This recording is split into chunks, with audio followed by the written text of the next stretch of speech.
BNI menjanjikan ganti rugi dan suratnya jelas.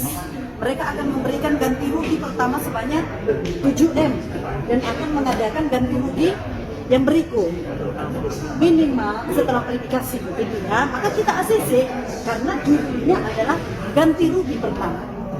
Nah, lalu dikatakan paling lambat diberikan pada tanggal 31 atau tanggal 31. Tapi apa yang terjadi? Surat berikut yang datang bukan surat ganti rugi, tetapi dikatakan situ surat dana talangan. Nah, kan membuat kami bingung. Tidak sesuai lagi surat perjanjian pertama dengan yang kedua. Lalu yang membuat kami semakin seperti bermain-main BNI, kami kan sudah membuat surat tuntutan lengkap dengan nomor-nomor rekening. Tetapi ada surat kepada kami dari BNI meminta supaya menentukan nomor rekening penempatan dana yang akan diberikan oleh BNI.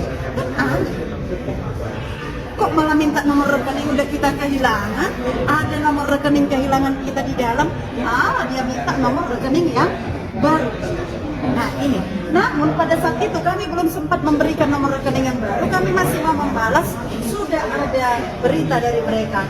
Mereka sudah mengkreditkan dana 7M pada tanggal 26 Maret. Tetapi suratnya adalah dana talangan. Dan inilah membuat kami tidak mau menyentuh uang karena sudah tidak sesuai dengan perjanjian dan pernyataan. Dan yang menyatakan ganti rugi itu bukan kepala cabang, kepala wilayah 01. Karena pada saat itu yang hadir adalah kepala wilayah. Begitu Bapak Ibu kronologisnya. Jadi sebenarnya sudah banyak itikat baik kita begitu loh dari pertemuan-pertemuan semenjak kita mengetahui masalah. Kepada siapa lagi Bapak Ibu kami percaya kalau bukan kepada bentuk menyimpan uang? Maka tak pernah membayangkan ternyata baru aja akan menghilangkan uang. Bukan saya yang menikmati uangnya. Di sini bukan uang saya kepada uang saat ini. Uang yang dikumpulkan selama 45 tahun oleh uang yang sangat sederhana. Angka ini 28 ini Bapak Ibu. Tidak hanya kepada angka saja. Ini nafas uang kayak apa? Di mana Bapak sampai ini?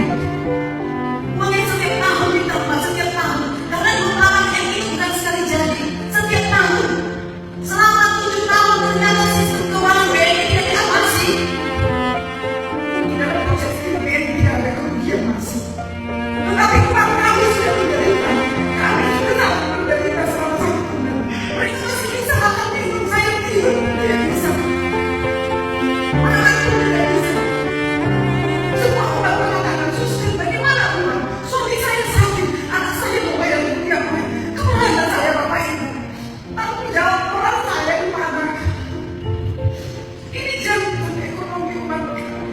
Ini masa depan anak-anak saya yang menghancurkan masa depan orang kami. Saya sebagai bendahara penanggung jawab utama untuk menghilangkan semua ini di tangan BNI. Maka tolong BNI kembalikan uang kami. Tidak mau sih.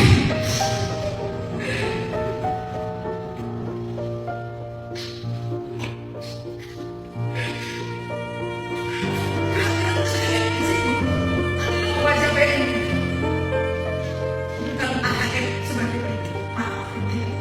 Saya tak melihatnya sebagai pribadi.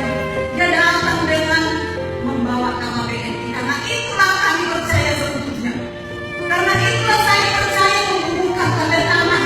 Bisa diskusi itu berjalan tercecer tanpa ada saya, tanpa tanda tangan saya. Tapi gimana? Yang katanya kalau dikatakan itu diskusi itu investasi ini adalah fiktif. Lalu diskusi itu berjalan yang benar-benar resmi di BNI. Bisa terciptakan tanpa tanda tangan saya, tanpa kehadiran saya, tanpa berhadapan dengan teller. Lalu di mana pengawas BNI? BNI mana? Tunjukkanlah BNI untuk menolong. Karena semua uang itu ada di sistem. Tak satu pun uang yang saya berikan untuk deposito itu bentuk tunai. Semua ditarik dari kas lancar, melintas dari kas lancar, dan setiap bulan kami terima bunganya. Maka tak pernah ada kecurigaan dari kami bahwa itu adalah deposito fiktif. Tangisan Suster Natalia tuntut Bank Negara Indonesia kembalikan 28 miliar rupiah uang umat.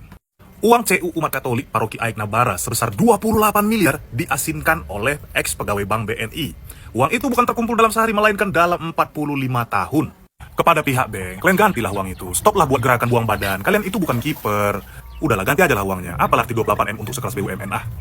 Saudara-saudara sebangsa dan setanah air, saya selaku wakil rakyat yang ada di DPD RI di Senayan, Jakarta, merasa prihatin ya terkait dengan raibnya dana umat Katolik di salah satu paroki di gereja yang ada di Sumatera Utara, yang dimana dana ini digelapkan oleh mantan kepala BNI sebesar 28 miliar. Dalam perkembangannya sebagaimana di media bahwa sudah ada komitmen untuk mengganti atau menalangi kurang lebih sekitar 7 miliar atau seperempatnya. Sebenarnya kami dari Komite 1 Bidang Hukum melihat permasalahan ini cukup sederhana. Pertama, kasus penggelapan ini kan terjadi di bank milik negara, di BUMN, yaitu di Bank BNI. Seharusnya Bank BNI, manajemen pusat, ya, itu urusan terkait dengan masalah tindak pidana yang dilakukan oleh salah satu oknum pegawainya, itu tidak serta-merta, walaupun proses hukum berjalan, itu harus melibatkan nasabah.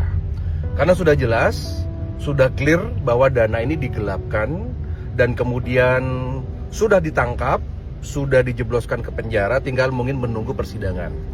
Kalau buat saya seharusnya Bank BNI tidak usah membiarkan masalah ini berlarut-larut. Memang kalau memang dana umat Katolik itu harus dikembalikan saja seperti sedia kala, utuh, tanpa pengurangan sepeser pun, dan jangan dicicil-cicil. Nah, itu yang pertama. Jadi harus ada sistem yang kuat untuk melindungi nasabah. Karena ini bukan kesalahan dari nasabah, tapi murni dari staf yang terikat undang-undang sebagai pegawai BNI. Yang nomor dua, saya ingin mengingatkan dari bank milik BUMN termasuk juga BNI yang merupakan bagian dari Danantara, bahwa bisa dibayangkan 10% umat Nasrani ya sedang menunggu kejelasan, khususnya umat Katolik terkait dengan masalah yang terjadi di Bank BNI ini. Kita tidak membayangkan loh, kalau seandainya jutaan dari umat Katolik melakukan suatu mosi tidak percaya, mereka pindah bank, mereka melakukan penarikan besar-besaran, dan mereka tidak percaya lagi kepada bank pemerintah, yaitu juga berat. Karena bagaimanapun juga, saya selaku wakil masyarakat Bali memperhatikan ya banyak sekali warga atau umat Katolik di Indonesia ini yang sebagian adalah orang-orang yang sukses dalam bidang usaha. Nah, jika ini tidak transparan, kita tidak bisa membayangkan kurang lebih sekitar 20-25 juta ya umat Kristen yang ada di Indonesia tidak lagi percaya pada bank BUMN.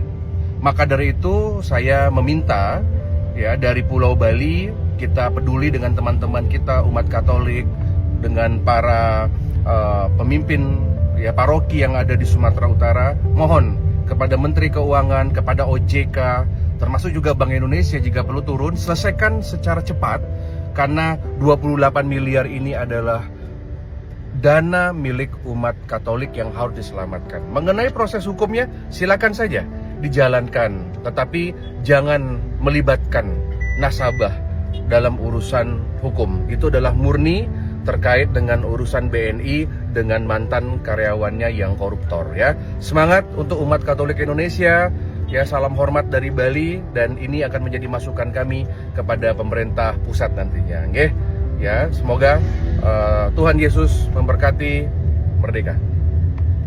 Pejabat BNI gelapkan dana gereja Katolik 28 miliar lagi buron ke Australia. Woi, kemangat tanah. Ex pegawai BNI ya, Bank BNI, tapi ia itu menggelapkan dana gereja Katolik sebesar 20 hanya miliar. Dan ia itu HPA guang luar negeri, umroh dan lain-lain nih rak lagu ya. Lagi inggau lah awi jitun nasabah CU Credit Union atau dana kas gereja Peroki Aik Nabara rantau perapat nih senilai sekitar 28 miliar. Ia itu je menggelapkan nah. Kayak hatwe jitun. Inisial aja Andi Hakim Febriansah dia bu inisial Araya. Jadi ia itu guang Australia sekalinya buhau jadi buron dan ia waya tuh jadi tersangka dai au hamela kasus jitun je. Dan ia itu kabur je umbak sawaya guang Australia nih ngayang duit je 20 hanya miliar je. Oi.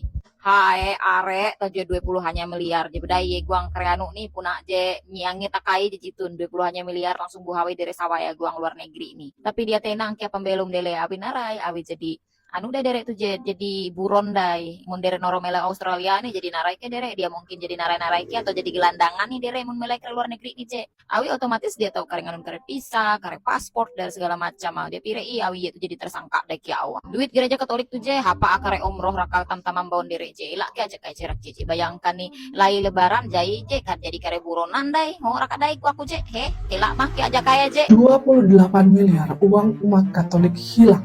Dan ini terjadi di Gereja Katolik Santo Fransiskus Aik Nabara. Siapa pelakunya? Pelakunya adalah Bank Nasional Indonesia, cabang Rantau Prapat, Labuan Batu, Sumatera Utara, Indonesia.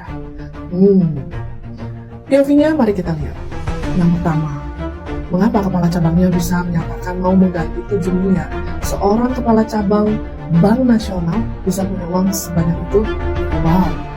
Yang kedua, ini menjadi ujian bahkan tantangan besar bagi negara untuk mengaudit dengan jelas bank-bank pemerintah, BNI, BRI, Mandiri, dan lainnya. Bahkan juga bank swasta.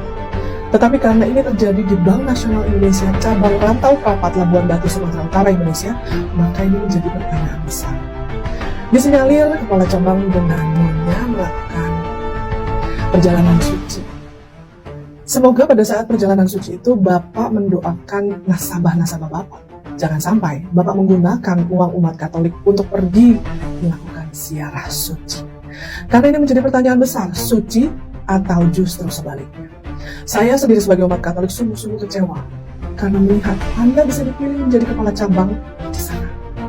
Yang ketiga, melalui video TikTok ini, saya mengajak untuk umat Katolik pada khususnya dan pada umumnya umat Muslim atau bahkan tidak punya agama untuk berhati-hati menyimpan uang entah itu di bank maupun di koperasi. Anda harus tahu jelas strukturnya, legalitasnya, laporannya, rapat anggota misalnya koperasi dan lain-lain agar uang Anda yang Anda cari ya dengan berhemoria, berdoa sehingga Anda mendapat uang itu baik-baik aja untuk Anda, masa depan Anda, bahkan masa pensiun, masa tua, anak-anak dan keluarga Anda. Yang berikutnya, Bapak Kepala Cabang BNI Rantau Prapat Labuan Batu Sumatera Utara Indonesia. Pak, kok bisa terjadi kelalaian yang darurat, ya? Entah itu kesalahan sistem kah atau apapun lah sebutannya. Tapi yang perlu saya tekankan, Pak, umat Katolik di sana pasti tertatih-tatih untuk mendapatkan uang, ya, bahkan pastor parokinya itu memberi kepercayaan penuh kepada Anda, kepada bank yang Anda pimpin. Tapi ternyata Anda bermain-main dalam kehebohan jagat raya ini. Ya, OJK, Otoritas Jasa Keuangan, saya pada khususnya, umat Katolik dan warga negara, bahkan semua yang ada di sana atau yang melihat video TikTok ini, sungguh-sungguh mengecam jika OJK tidak mampu melakukan pemeriksaan BNI Rantau Prapat